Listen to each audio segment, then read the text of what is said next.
It's Rell, and let's dive into Robin Hood, Sherwood Builders, Bandit's Trail Prologue. MeanAstronauts' upcoming third-person action survival/town builder. I click Start Game, and I'm greeted with a mediocre voiceover, but a fantastic opening cutscene. The stylized art and cinematography are absolutely gorgeous. This is how you get me excited about starting up a game. The in-game art is pretty good. It's nothing groundbreaking, but pretty. We get a small text box teaching us how to move. While I like that the game is presenting me with a chance to learn the system before throwing the next one at me, it does disappear pretty quickly. I think it would be better for the box to stay until the player dismisses it. The movement itself is great, smooth and responsive. We have a quest in the top left, so I start walking down the path and I'm given the choice to use either lock or free combat. Both systems work fine, and player agency is always nice. I arrive at the town, and as I wander around it, short text-based tutorials pop up to explain the object I just got near. Again, I love it. Short, easy to understand, and contextually relevant, while still letting me explore. Interactable objects glow orange. It's really important to give the player cues on what they can and can't interact with. We find Marion and talk with her. The game's fully voiced. Robin's voice actor is really good. Unfortunately, Marion's is a bit off. Not awful, just not perfect. Next, I go talk to Friar Tuck. Tuck's voice actor is pretty grating, and he's running you through most of the tutorials.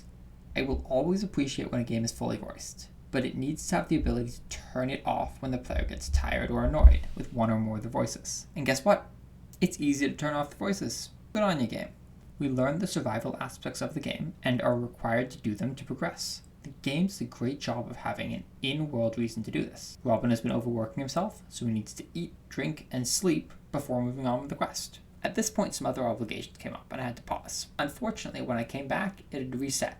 Wasn't far back though, so not a big deal. Okay, just a minor thing. The process of getting a drink is just clunky. First you have to go up to the well, then craft a water bottle, just say fill, equip it to the hotbar, then leave the menu and drink it. Why not just let us drink it from the inventory? It works, it's just awkward. Once we have drunk and ate, it's time for sleep.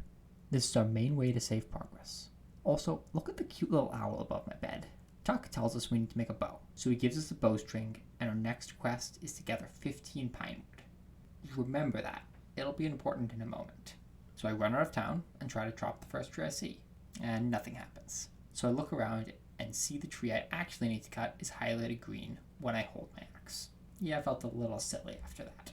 Gathering resources is really simple, and the animation's really good.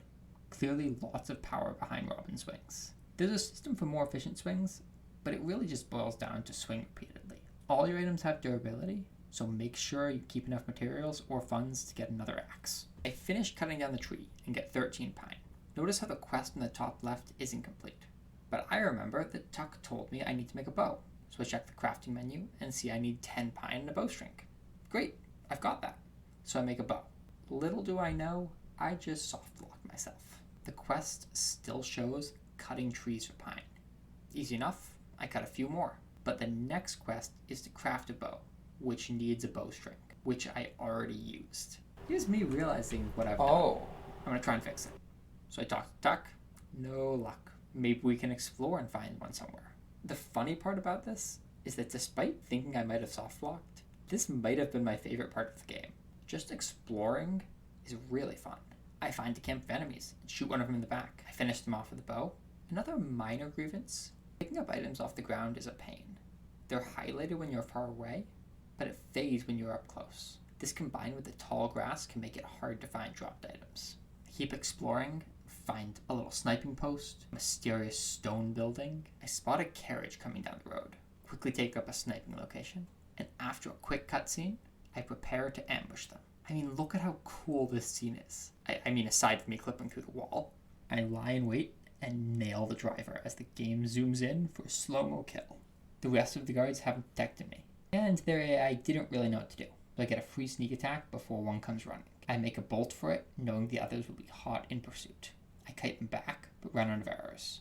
I try to craft more, but turns out menuing doesn't pause the game, so I draw my sword and prepare to take out the 2 remaining guys. The few brutal takedowns. I mean, goodness, Robin's strong.